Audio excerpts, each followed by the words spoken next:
beleza, Sara? Super obrigada. Gente, bom dia. Cara, muito legal começar o dia assim, já conversando com um monte de gente. Nesse tempo de pandemia, eu acho que a gente acaba ficando tão isolado que começar o dia assim, vendo bastante gente diferente é ótimo. Então, conversem comigo, sabe? Essa história assim de vamos matar a saudade de ter pessoas por perto, mesmo que um pouco longe. Quando eu comecei a pensar sobre o que falar hoje, eu tenho visto muita gente usando diversos serviços bacanas nas nuvens e temos serviços excepcionais na Google Cloud, na AWS e no Azure também. O meu único ponto de atenção é que nem sempre nós usamos os melhores serviços nas melhores situações. Então, por isso que hoje eu resolvi falar sobre o Cosmos DB, que é um serviço que eu adoro, acho muito legal, e ele pode resolver vários problemas. Contudo, todavia, entretanto, precisamos ter cuidado. Então, eu vou compartilhar minha tela com você. Tomara que... Eu tenho medo dessa história de compartilhar a tela, sabe? Porque nem sempre dá muito certo. Agora deu, escolhi a tela direitinho. Gente, a ideia de falar de Cosmos DB é porque ele é um NoSQL que contempla todos os outros NoSQL. E uma parte muito complicada da escolha de qual que é o melhor NoSQL é saber qual é aquele que vai se adequar no seu cenário, qual é aquele que você vai utilizar e vai ter o melhor desempenho e o menor custo. Então, não podemos esquecer que quando nós optamos por uma estratégia de nuvem, nós estamos optando pela facilidade fato, mas nós também estamos optando pelo menor custo. Então, para quem não me conhece, essa sou eu. E eu já fiz bastante coisa, né? Já trabalhei com muita coisa. Sou apaixonada por dados, então fiz um mestrado na área de qualidade de dados. Eu sou mestre em engenharia da computação. Ganhei o prêmio de Human in AI ano passado. Já palestrei no TEDx, sou MVP e sou RD da Microsoft. Ganhei prêmios de inovação na MongoDB. Sou MongoDB Champion também. E eu não paro quieta. Por quê? Porque eu acredito que se eu democratizo o acesso aos dados, eu consigo criar produtos cada vez melhores e criar soluções cada vez melhores. Então, é uma maneira de impactar a vida das pessoas fazendo aquilo que eu mais gosto, gente. Isso é lindo. E, como eu falo para caramba, compartilhar o conhecimento é uma coisa que faz todo sentido, mesmo porque eu acho que hoje a gente tem tanta vaga para trabalhar com dados e tão pouca gente, que quanto mais conversarmos, quanto mais interagirmos, melhor para ter mais gente, para democratizar o acesso aos dados e às vagas e ao dinheiro, e assim acho que é uma maneira de ter um mundo melhor. Eu já dando spoiler. Gente, quem quiser manter o contato comigo, Dani Monteiro DBA, eu uso muito todas as redes sociais. Em todas vocês vão me achar com esse arroba. Dicas, né? Usem bastante o Twitter, é uma rede social que ela te ajuda a saber o que está acontecendo de forma muito rápida. Então, você consegue filtrar, já que você tem uma quantidade delimitada de caracteres, você consegue ler rapidamente, escolher rapidamente aquilo que faz sentido você acompanhar ou não. Então, vale muito a pena. E me sigam lá, tem várias pessoas bacanas no Twitter. O meu blog, que é o DB for Beginners, e eu compartilho bastante coisa de banco de dados lá. E a Dani Academy, onde eu disponibilizo alguns treinamentos gratuitos, alguns são pagos, mas com a ideia de mostrar cada vez mais assuntos que fazem sentido aí na vida corporativa. Cara, eu espero que a maioria de vocês entenda essa piada, porque toda vez que eu falo disso, tem um monte de gente que não entende e fica me olhando assim, tipo, eu me sinto uma tia velha, né? Esse é um gremlin. O gremlin é fofinho, olha, eu acho ele muito fofo, gente. Ele só tem um problema, ele não pode cair na água. porque quando ele cai na água, ele fica assim. E essa é a melhor analogia do mundo para falar de bancos de dados NoSQL. Porque ele é assim, ele é simples, ele é rápido, né? Você consegue fazer entregas muito rápidas usando um banco de dados NoSQL, mas se você não tomar cuidado, se você não analisar a situação na qual você está usando, se você não analisar a modelagem de dados e não fizer as configurações corretas, é isso aqui que ele vai se transformar. É um monstro que come muito e que ninguém controla. Então, quando você usa um banco de dados NoSQL, quando você não analisa a situação que você está usando, você corre o risco de ter um recurso que não tem o desempenho adequado e que cada vez mais você tem que alimentar, seja com hardware, seja com DBU, seja com unidades de processamento, e você tem vários problemas para mantê-lo funcionando. E aí vem aquela pergunta inicial, né? Era tão fácil, o que aconteceu? Provavelmente, quando você criou... Quando a gente trabalha com banco de dados NoSQL, normalmente a gente começa a modelagem depois de entender os requisitos. Diferente de quando eu trabalho com um banco de dados relacional, que eu crio uma estrutura obedecendo as formas normais para diminuir a redundância e eu tenho uma estrutura que ela tenha suporte a diversos tipos de consultas. Então, o momento é diferente e a estratégia é muito diferente. Por isso que, normalmente, os bancos de dados NoSQL, os bancos de dados relacionais, eles tendem a ser estáveis no decorrer do tempo, e os NoSQL não. Eles começam com uma curva de aprendizado bem tranquila, porque é muito simples, as pessoas começam a desenvolver muito rápido, e aí depois vem a pancada de custo, vem a pancada no hardware. É isso que eu quero trazer para vocês, e eu não quero que vocês caiam nessa armadilha. Então, a primeira coisa, gente, esqueçam a ideia de que você vai começar a criar um banco de dados NoSQL e você não precisa se preocupar com nada. Primeira coisa, lembrem que hoje a maior parte das aplicações são criadas e são pensadas para manipular dados. As aplicações morrem e os dados ficam. E nesta situação, a gente precisa ter cuidado com os nossos dados. Então, não existem verdades absolutas. Quando os bancos de dados NoSQL surgiram, em 2009, mais ou menos, surgiu essa frase, o futuro é NoSQL. Por quê? Porque queriam bancos de dados que tivessem suporte a grandes volumes de dados, tivesse suporte a vários volumes, viram assim que eu gaguejei total. Tivesse suporte a grandes volumes de dados, que tivesse suporte a diversos formatos, diversos modelos de dados e que fossem open source. E aí a gente já começa com a primeira falácia de achar que open source igual grátis. Não, não é grátis. Né? Open source, quando eu uso um software de código aberto, eu preciso garantir que a minha aplicação que está utilizando ou que a finalidade do meu produto seja compliance com a licença do software de código aberto que eu estou usando. E é uma coisa que a gente precisa tomar cuidado. Por quê? Porque tem algumas licenças que dizem, olha, você pode utilizar meu software, mas você também vai abrir seu código-fonte. E eu vejo muita gente não tomar cuidado com essas cláusulas. Então, open source é diferente de gratuito.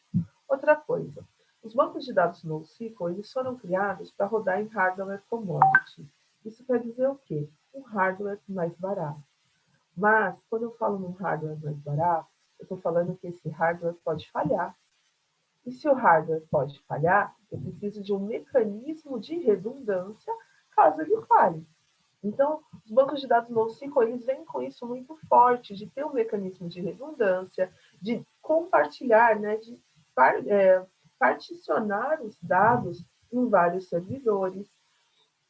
E, cara, isso foi muito legal, por quê? Porque apesar de ele compartilhar os dados, ou seja, agora eu não preciso mais melhorar o hardware na minha máquina, eu consigo ter várias máquinas funcionando como se fossem uma só. E isso é fenomenal porque eu tiro a complexidade da minha aplicação. Para a minha aplicação é como se fosse uma máquina só. Agora, para o DBA, aí eu começo a trazer complexidade. Né? Hashtag Dani Bunker. Gente, engraçado, né? Faz um tempo já que eu não sou DBA, mas eu não consegui desapegar ainda. Então, esse ponto é sempre muito forte para mim. Qual é a complexidade de monitorar o seu ambiente, de garantir que ele está funcionando, de ressuscitar esse ambiente caso aconteça alguma coisa. Então, isso é um ponto que falou-se muito pouco quando o assunto era um banco de dados NoSQL. É muito fácil para desenvolver, sério, para manter. E lembre que hoje em dia nós temos a Lei Geral de Proteção de Dados. Então, nós precisamos ter cuidados em dobro, acho que em triplo, com os nossos dados.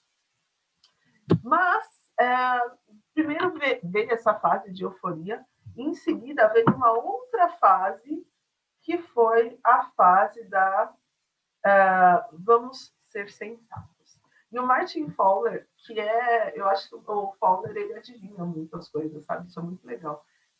Eu fico pensando, será que ele já tentou adivinhar coisa assim? Porque, ele tem umas sacadas geniais. E lá em 2012, ele fala assim, o futuro não é NoSQL, o futuro é da persistência poliglota. E o que isso quer dizer? Quer dizer que uma mesma aplicação, ela pode ter dados de vários formatos diferentes. E eu posso precisar ter diversos bancos de dados para persistir esses dados.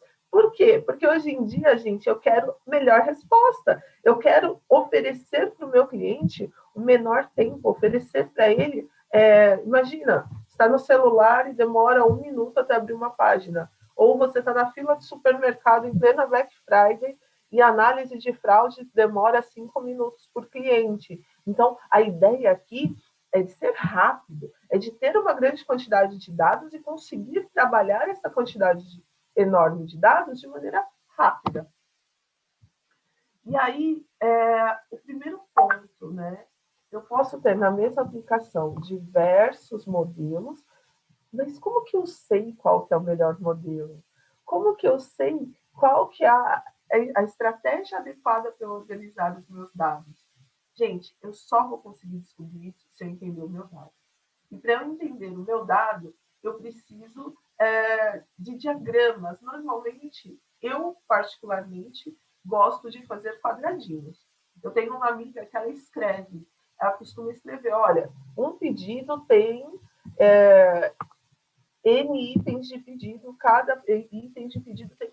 E é muito particular, mas o que é importante é que você tenha uma forma de abstração dos seus dados para que você entenda como ele está encadeado. A partir desse momento que você sabe como a sua informação é montada, e é muito parecido com o Lego mesmo, de você ir encaixando as peças, você começa a entender como que esse dado vai ser acessado. E se você começa, muitas vezes que eu trabalhei com NoSQL, eu tive problemas dos times falarem, não, mas e agora? Eu preciso começar a trabalhar com os dados. Por quê? Porque tem-se ainda aquela ideia de que eu preciso esperar, né? Eu preciso criar a minha estrutura de dados para depois desenvolver. Agora não. Normalmente, o grupo de dados NoSQL, ele é planejado quase que, eu não diria quase com a aplicação, mas assim que os requisitos são compreendidos. Então, não tem essa história de, eu sei mais ou menos o que eu vou fazer. E sabe por que é tão importante você entender o que você vai fazer? Porque eu vou falar de nuvem. E quando eu estou falando de nuvem, incertezas trazem custos. E eu já cansei minha gente de ouvir falar, o Cosmos DB é muito caro. Tá, por que ele é muito caro? Por que você está usando? Quais foram as configurações que você usou? E normalmente não é um problema no produto. Normalmente é um problema nas configurações escolhidas, na situação. Poxa, é um produto incrível. Por que você está usando para log? Sendo que o log nem traz valor para a sua aplicação. Então, é preciso entender para decidir qual o formato e entender quais são as melhores, quais são as operações mais importantes e as mais executáveis. A gente já vai falar sobre isso. Gente, um banco de dados NoSQL, ele tem muita importância porque isso daqui é um HD de 4.4 MB em 1967, se eu não me engano. Então, o hardware sempre foi muito caro. O hardware era um fator limitante no desenvolvimento dos meus sistemas e eu precisava pensar muito bem sobre o que eu ia escolher. E a escolha ela era tão delicada porque ela investia um custo, né? Ela envolvia um custo. A empresa desembolsava dinheiro do caixa, pagava para ter um hardware. Então, isso era um investimento. E aí, como você investia dessa forma, você precisava parar e pensar assim, olha, hoje eu preciso de 4 mega, mas amanhã talvez eu precise de 5. Então, eu sempre ia pela minha média mais alta. E isso foi uma verdade até pouco tempo atrás. Quando você vai comprar um servidor on-premise, você sempre.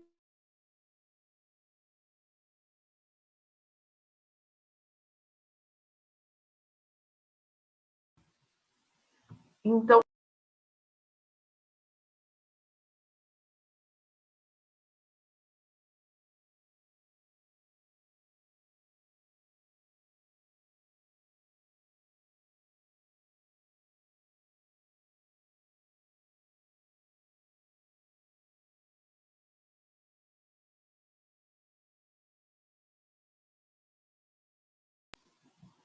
é super importante você saber qual que é a sua previsão de hardware. Você precisa entender.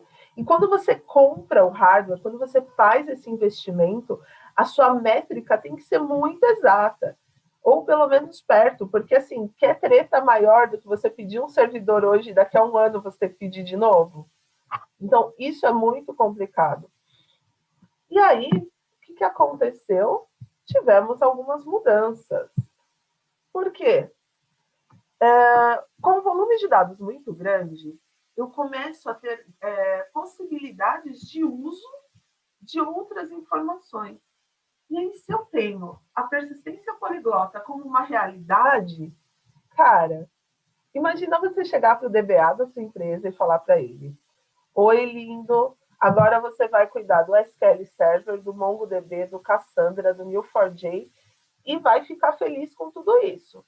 Você tem máquinas para manter em produção, você tem hardware para você garantir que funciona, você tem que fazer backup, você tem que garantir que está tudo de acordo com a LGPD.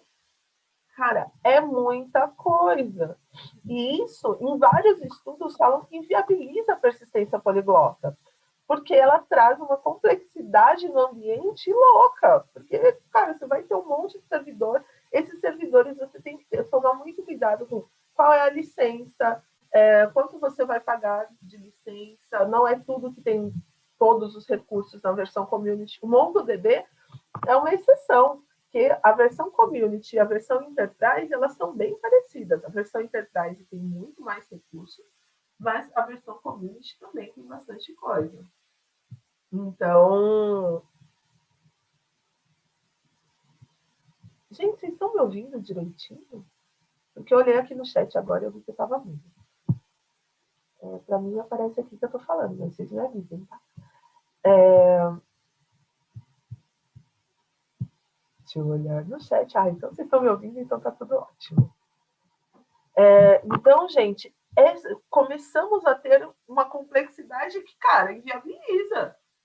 Né? E olha, eu trabalho numa empresa de varejo, hoje eu sou CDO no Grupo Mateus, e imagina chegar e falar isso para a minha diretoria, para o restante da diretoria, que olha, agora eu quero mais 5 servidores, cada um para um SGBD diferente, e o pior é chegar para o meu time de banco de dados e falar: surpresa! Vamos melhorar a vida de dev e vamos acabar com a nossa. Então, a nuvem, ela surge como um facilitador. Por quê? Porque eu contrato um serviço de acordo com o que eu preciso e o time de desenvolvimento vai utilizar esse serviço. Então, troféu joinha, né, gente? Aí fica muito mais simples de trabalhar. E aí, a estratégia de utilizar a nuvem, ela viabiliza a persistência poliglota. Né? Por quê? Porque agora é mais barato, eu não tenho o investimento de capital, eu tenho um pagamento mensal pelos serviços que eu for utilizando. Então, aí simplifica bastante a vida de todo mundo. Coisas muito importantes, tá, gente? Quando a gente fala de banco de dados NoSQL, uma das primeiras características que vem à cabeça é o fato dele não ter um esquema. Então, isso significa que dentro de uma coleção, eu posso ter documentos com estruturas totalmente diferentes. Então, dica da tia Dani, tudo eu posso, mas nem tudo me convém, né? Tomem cuidado com essa estratégia. Por quê? Porque ela é perigosa quando eu falo de índices, quando eu falo de desempenho, quando eu falo de governança. Então, bastante parcimônia em ter dentro da mesma coleção documentos com estruturas diferentes. Outra coisa, não é criar uma coleção genérica chamada Col 1 e dentro da coleção 1 você colocar todas as estruturas de documentos possíveis. Não é assim que a vida funciona, porque você vai ter problemas no futuro. E, cara, são problemas seríssimos. Outra coisa, quando eu estou trabalhando com banco de dados NoSQL, a etapa de modelagem ela é muito delicada, porque envolve custo. Né? Quando eu escolho corretamente a minha modelagem, eu consigo economizar dinheiro. E isso faz muita diferença para as pessoas, para a organização. Muitas vezes o seu chefe não quer saber qual é a tecnologia que você está usando. Normalmente ele quer saber qual é o retorno que ele vai ter. Então, é muito, muito importante que você saiba qual é a operação mais importante para o seu negócio. E é nessa hora que você decide qual é o seu NoSQL. Por quê? Porque a operação mais importante é aquela que vai trazer dinheiro para a organização. É aquela que justifica o investimento nas suas escolhas. Então, não adianta você escolher um banco de dados NoSQL sem você saber que a sua operação mais importante é, por exemplo, a consulta que dá origem para um dashboard. Maravilha. Isso envolve uma estratégia de modelagem onde você vai dar preferência pela modelagem que faça a menor quantidade possível de acessos ao banco de dados para buscar suas informações. Ah, não, Dani, minha operação mais importante é a escrita. Cara, se é escrita, eu não quero ter redundância, porque eu quero escrever uma vez só. Então, eu vou pensar numa estrutura onde eu diminuo a redundância para quê? Para que a escrita seja feita de forma mais rápida possível, porque ela é feita em um único lugar. Então, não adianta você começar ou decidir qual é o seu NoSQL sem saber qual é a sua operação mais importante. Se eu tenho, por um lado, a operação mais importante, do outro lado, eu tenho a operação mais executada. Não necessariamente elas são iguais, tá, gente? Às vezes até são, mas normalmente são operações diferentes. A operação mais executada é aquela que se repete muitas vezes no seu sistema. E você precisa pensar em criar estruturas muito otimizadas para que essa operação seja feita de forma rápida e sem consumir muitos recursos. Então, novamente, é leitura, é escrita, tem um padrão, e isso também é uma dica de modelagem, é que existem padrões de modelagem. Então, a gente não precisa ficar se matando. Ah, eu quero trabalhar com IoT. Estou trabalhando com MongoDB. Cara, existe um padrão chamado Bucket, que é joinha para trabalhar com IoT. Então, vamos dar uma olhada nesse padrão e ver se ele não é o ideal para a situação que eu estou enfrentando. Não tentem inventar a roda. E por isso que eu gosto tanto de desenhar. Porque quando eu desenho e quando eu falo com o meu time, eu acabo compartilhando a minha visão e eu dou abertura para que eles me falem se o meu entendimento está correto. Então, isso acaba simplificando tanto o rolê, porque normalmente sempre tem uma coisa ou outra que a gente deixa passar. E nesse caso, passou um requisito importante. Então, neste caso, talvez alguma outra pessoa do meu time consiga identificar esse requisito e falar, olha, Dani, se a gente melhorar aqui ou aqui, talvez a gente tenha um melhor desempenho, talvez a gente consiga otimizar os custos, talvez a gente consiga não necessariamente diminuir o custo, mas eu consigo mais desempenho, eu consigo focar em uma ou outra operação. Então, isso vai fazer bastante diferença. Compartilhem, porque é a melhor maneira de você melhorar o seu modelo. E aí, gente, padrões, padrões e padrões, tá? A gente tem a falsa ideia de que padrões eles quebram com agilidade. Quando, na realidade, quando eu tenho um padrão, eu consigo fazer entregas muito mais rápidas, sem a necessidade de desenvolver toda uma documentação, criar uma documentação nova. Então, utilizem os padrões. e utilizem os padrões a seu favor. Por quê? Porque quando eu padronizo, por exemplo, o nome de um atributo, eu consigo fazer uma análise de impacto, caso eu precise, por exemplo, mudar, tem um atributo corporativo chamado código da conta, e esse atributo vai mudar de 7 posições para 8. Quem é impactado? Se eu não sei o nome corporativo do atributo, talvez eu não consiga descobrir quem vai ser impactado caso eu mude o data type. Então, use os padrões corporativos, entenda os padrões e, claro, normalmente as empresas dão abertura para que esses padrões sejam revistos. Eles não podem ser ignorados, mas eles devem evoluir para que a gente consiga ter controle, ter governança dos nossos dados e também desenvolver da forma mais rápida possível. E, gente, quando o assunto é NoSQL, não tenho verdade absoluta. Eu gostaria de ter, né? Sempre cabem discussões, sempre cabem situações onde nós podemos fazer coisas de várias formas diferentes, mas não tenho verdades absolutas.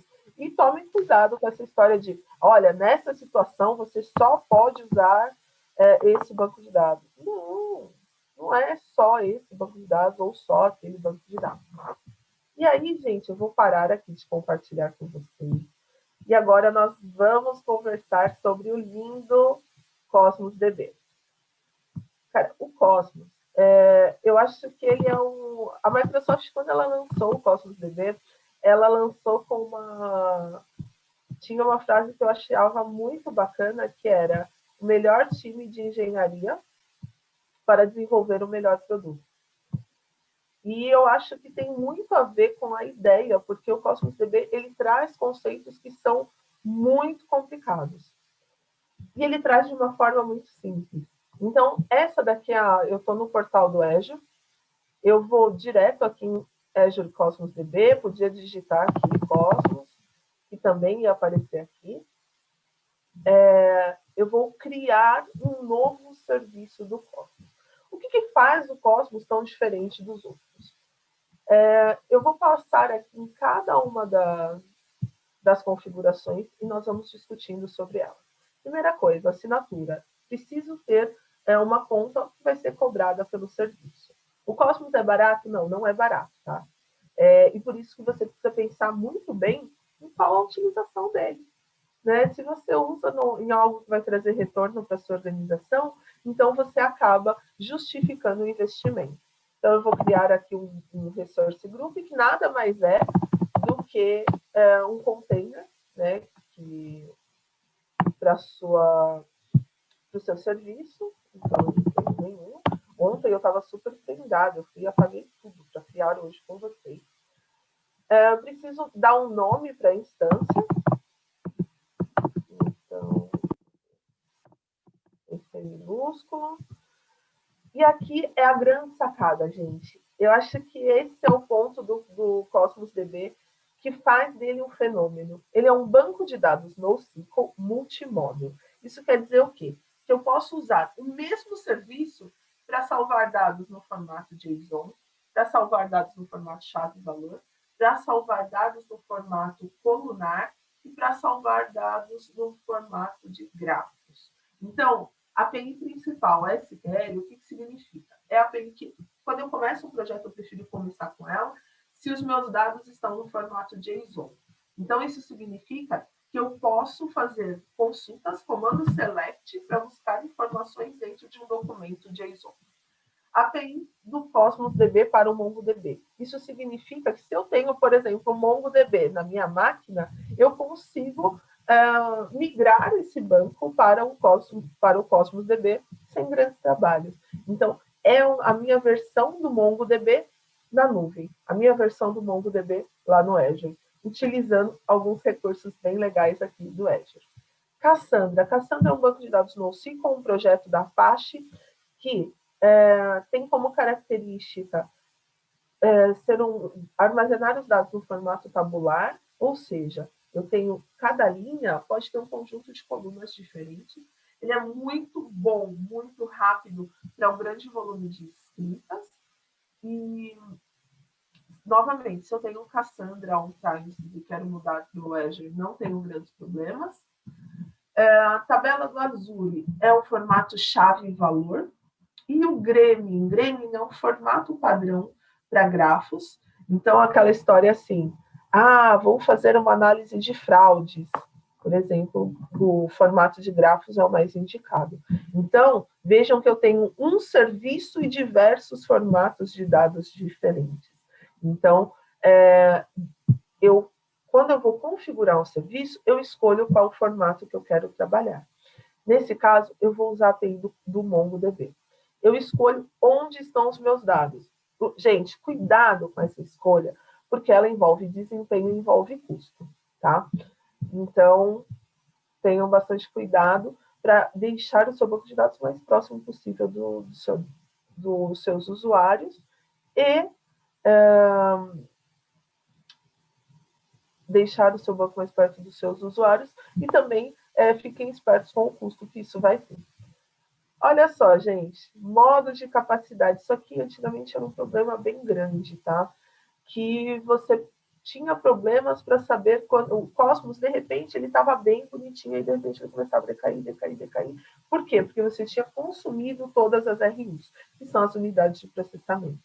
Agora, você consegue provisionar e tem uma série de informações aqui que são bem bacanas.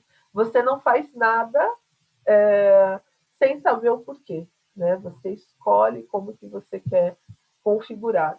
Vamos deixar aqui a taxa provisionada. E o que é bacana, você nunca mexeu com Cosmos, então você pode utilizar aqui a camada gratuita, que você tem 400 RUs para processar os seus dados e 5 GB de armazenamento gratuitos. Então, Dani, mas e se eu passar disso? O que passa desses 400 RUs ou desses 5 GB, aí você é cobrado. Então, você tem um desconto se você passar, e se você não passar, você não paga nada. Isso aqui, gente, é lindo. Né? Eu adoro, dá para fazer muita coisa.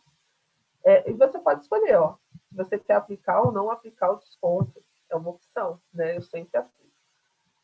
Coisas extremamente importantes quando o assunto é MongoDB. Qual a versão do MongoDB que você está trabalhando?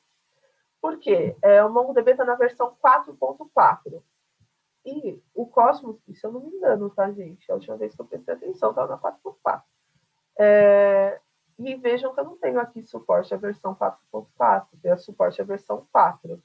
Então, tomem cuidado, porque de repente você desenvolveu sua aplicação utilizando uma versão superior, usou a versão 4.4 on-prime, e quando você manda a sua versão, muda para o Cosmos DB, e aí você tem erros, até você lembrar que é porque você está utilizando um recurso que a API do Cosmos não tem suporte, dá umas dorzinhas de cabeça. Então, a minha ideia é sempre... Gente, eu sou um bicho preguiça, entendeu? Eu sempre quero me poupar de ter trabalho. Então, tomem cuidado com esses detalhes. Configurações básicas feitas, e aí vem a parte mais legal. Duas coisas que são fenomenais. A nível de engenharia, eu acho muito legal. E é por isso que eu acho que faz tanto sentido quando a Microsoft falou do anúncio, que ela pegou os melhores acadêmicos com os melhores engenheiros para construir um produto fenomenal. A redundância geográfica, ela vem habilitada por padrão, e isso significa que os meus dados estão em vários locais. Então, Dani, sei lá, teve um acidente e o data center foi perdido. Joia não, né, gente? Desculpa, mas ok, os seus dados estarão protegidos. Né? Você tem redundância, você tem uma cópia desses dados em outros locais. E isso aqui, gente, é uma coisa que é fenomenal. Quando eu falo de MongoDB, o MongoDB trabalha com uma estrutura de primário e secundário. Isso significa que todas as escritas no MongoDB são feitas no primário e as leituras eu posso escolher. Posso fazer no primário, posso fazer no secundário. Quando eu falo de Cosmos, eu tenho a opção de habilitar a escrita em diversas regiões diferentes. E, gente, isso é fenomenal. Dani, pode acontecer de eu escrever o mesmo dado ao mesmo tempo em 10 regiões? Pode. E para isso eu tenho uma API, que é bem simples, que me permite gerenciar esses conflitos. Mas, gente, ter a possibilidade de escrever, chama-se protocolo multimaster. Então, eu distribuo as escritas, agora eu posso distribuir tanto a escrita quanto a leitura em várias regiões do globo. Isso é muito legal. Quando eu falo de rede, como que eu posso conectar no Cosmos DB? Né? Qualquer rede, somente algumas redes ou somente um ponto privado, somente uma VPN. Vou deixar aqui todas as redes. Atenção com a Lei Geral de Proteção de Dados. Quem acessa seu banco de dados, por quê? Qual é o tipo de dados que você tem nesse banco de dados? Qual é a linhagem que gera esse dado? Né? Então, tenha sempre em mente essas questões para que vocês não tenham problemas no futuro. Coisas que, assim, eu tinha muitos problemas quando a gente falava de bancos de dados no SQL e backup. Né? Tive vários clientes, tive que fazer várias gambiarras. Eu confesso, fiz várias gambiarras para garantir o backup.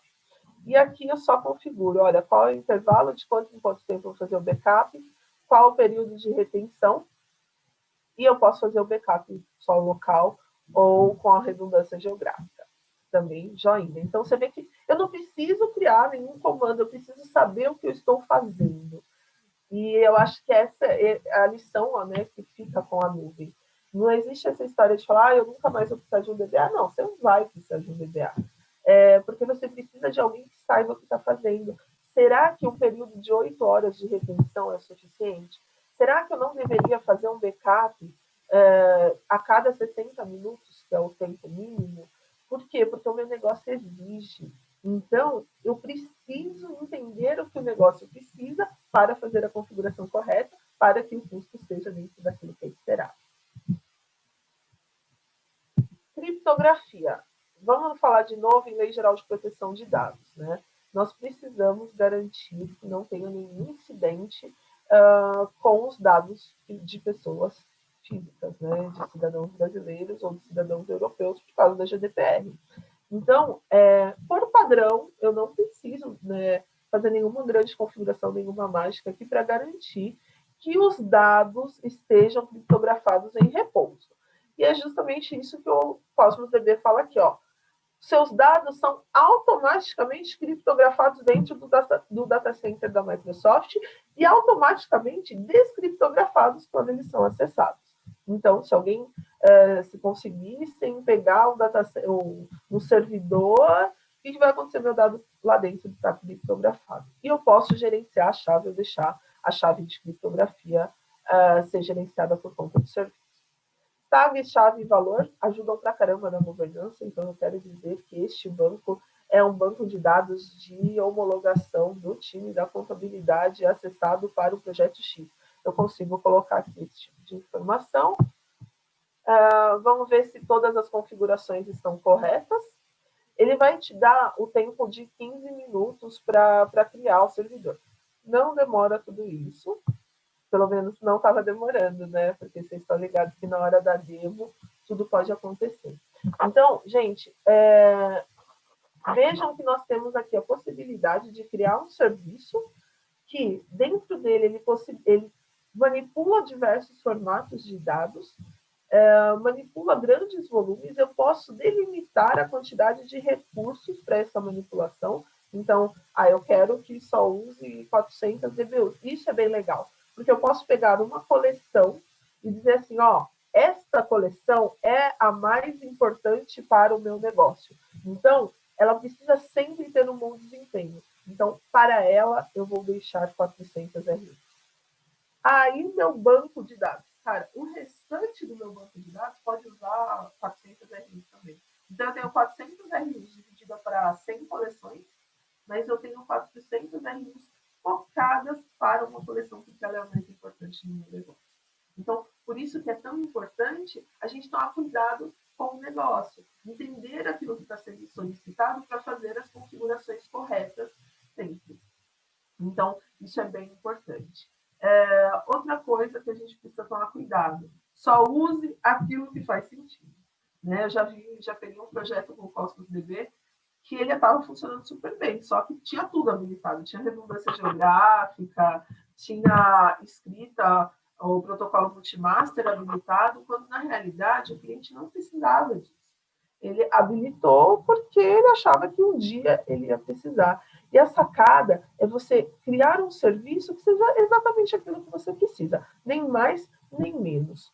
Porque aí você consegue ir dosando. E é esse aprendizado de saber quando que o seu negócio exige uma configuração melhor, quando que ele exige uma configuração menor, é o que vai fazer a diferença para o seu negócio. Sabe aquele tempo que você não investe mais na configuração das máquinas, na monitoração, você acaba investindo nas configurações corretas para o serviço que você está criando.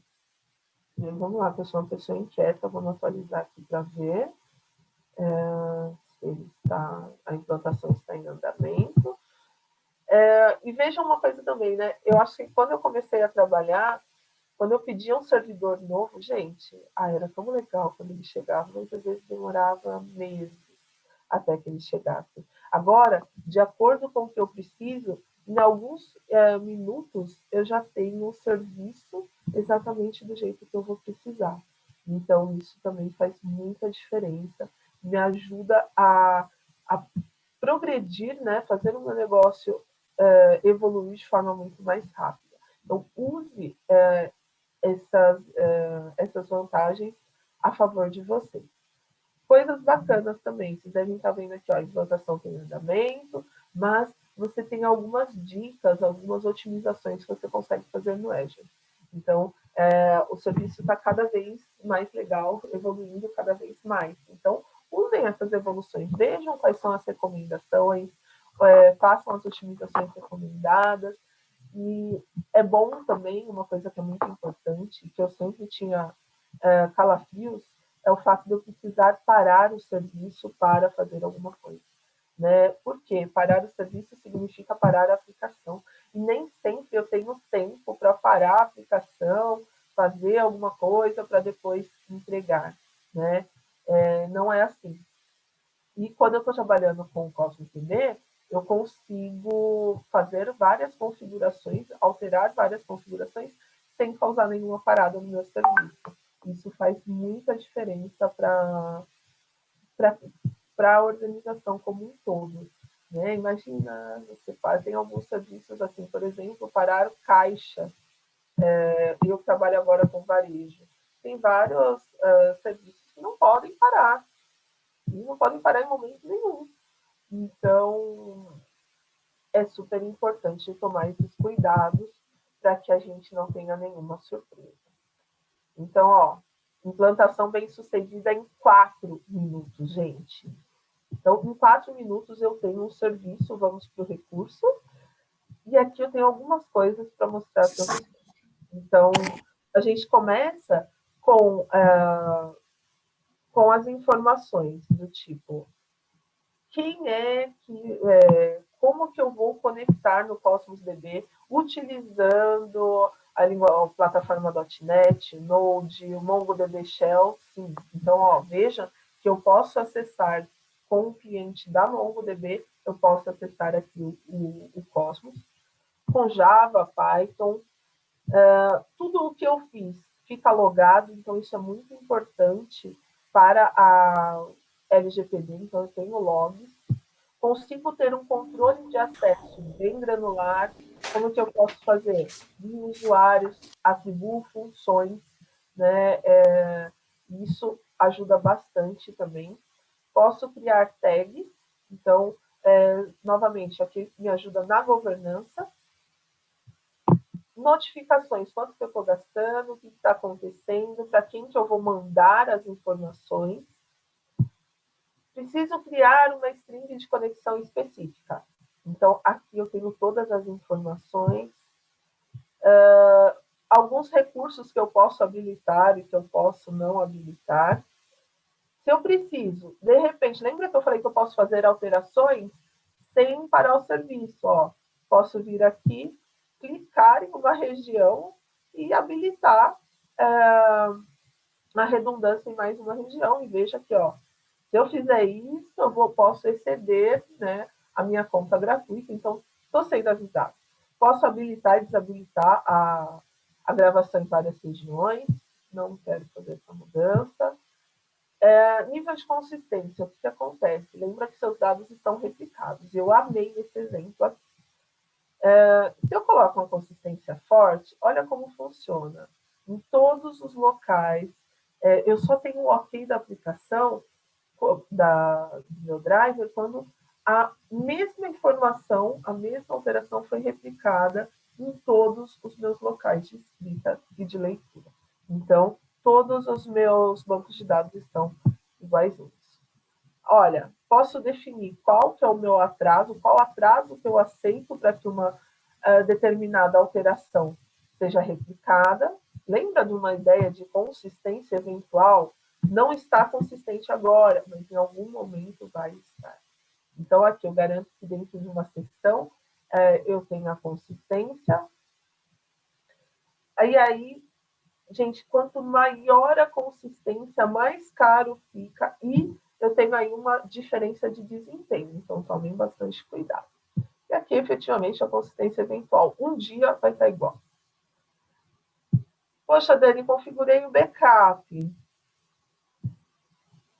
Configurei o backup, quero mudar alguma configuração. Então, posso vir aqui mudar as configurações. Como que eu vou acessar o banco também? Posso mudar as configurações. Como que eu vou conectar aqui conexões privadas? E aqui é muito legal, gente. Essa parte é ótima. Como que eu trago os meus dados locais para o Cosmos DB?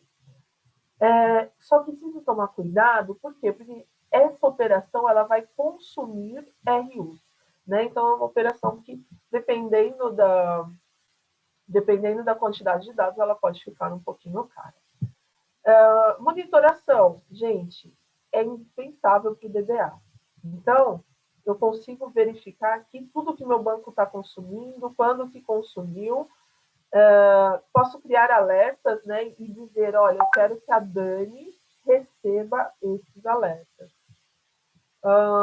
Algumas métricas e uma coisa que é extremamente importante. Eu vou vir aqui no Data Explorer, porque é aqui que eu vou manipular os dados. Então, eu posso criar, aqui não está habilitado, mas eu poderia ter habilitado na versão preview, eu posso criar notebooks e com código Python manipular os meus dados aqui dentro do Cosmos DB. Gente, isso é lindo.